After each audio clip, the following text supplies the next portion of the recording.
जेजुरी अपघात प्रकरणामध्ये एक मोठी अपडेट समोर आली आहे। चालकाचं नियंत्रण सुटल्यामुळे हा अपघात झालेला आहे। ट्रक चालक 2 दिवसांपासून आजारी आहे।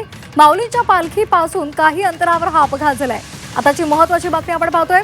जेजुरी अपघातामध्ये ही मोठी अपडेट म्हणावी लागेल, कारण चालकाचं नियंत्रण सुटल्यामुळे हा अपघात झाल्याचं कळलंय। ट्रक चालक हा 2 दिवसांपासून आजारी होता, मात्र तरी सुद्धा तो ट्रक चालवत होता आणि त्यातूनच हा अपघात झालाय। माऊलींच्या पालखीपासून काही अंतरावर हा अपघात झालेला आहे। निलेश करमरे आमचे प्रतिनिधी आपल्याला अधिकची माहिती देतात। निलेश, ट्रक चालक आजारी असताना त्यानं ट्रक चालवला आणि त्यातून हा अपघात झालाय। खरोखरच तो आजारी होता का, या संदर्भातला तपास पोलीस करतील आणि नंतर माहिती समोर येईल। पण तुर्तास तुमच्या हाती काय माहिती लागली आहे?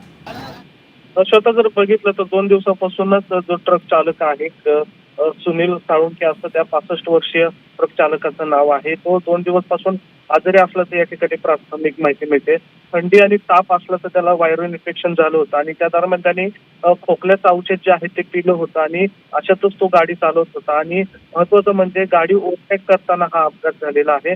जर जे सासवड ते जेजुरी मार्गावर जर बघितलं तर दोन्ही बाजूनी वारकरी जे आहेत ते चालताना आपल्याला पाहायला मिळतात। मात्र एरवी जर बघितलं तर वारीसाठी एक सेपरेट लाईन आणि ट्रकसाठी एक सेपरेट लाईन केलेली असते, मात्र आज यंदाच्या वारीमध्ये तसं पाहायला मिळत नाहीये।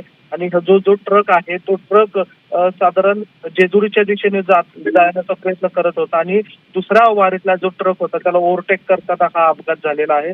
गाडीचा नंबर आपल्यापर्यंत आलेला आहे MH 43E 49 असा हा क्रमांकाचा ट्रक होता। नांदेड मधला हा ट्रक आहे आणि तो ओव्हरटेक करत असताना हा अपघात झाल्याची माहिती जी आहे ती समोर आलेली आहे। मात्र या दरम्यान जर बघितलं, जो ट्रक चालक आहे सुनील साळुंखे यांनी औषध पिलं होतं आणि औषध पिऊन तो गाडी चालवत असल्याची प्राथमिक माहिती या ठिकाणी मिळत आहे।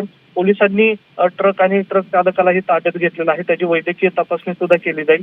मात्र या दरम्यान जर बघितलं तर तो 65 वर्षीय आहे आणि आजारी असल्याची माहिती जी आहे ती आता पोलिसांनी या ठिकाणी दिलेली आपल्याला पाहायला मिळते। धन्यवाद आपण दिलेल्या या माहितीसाठी।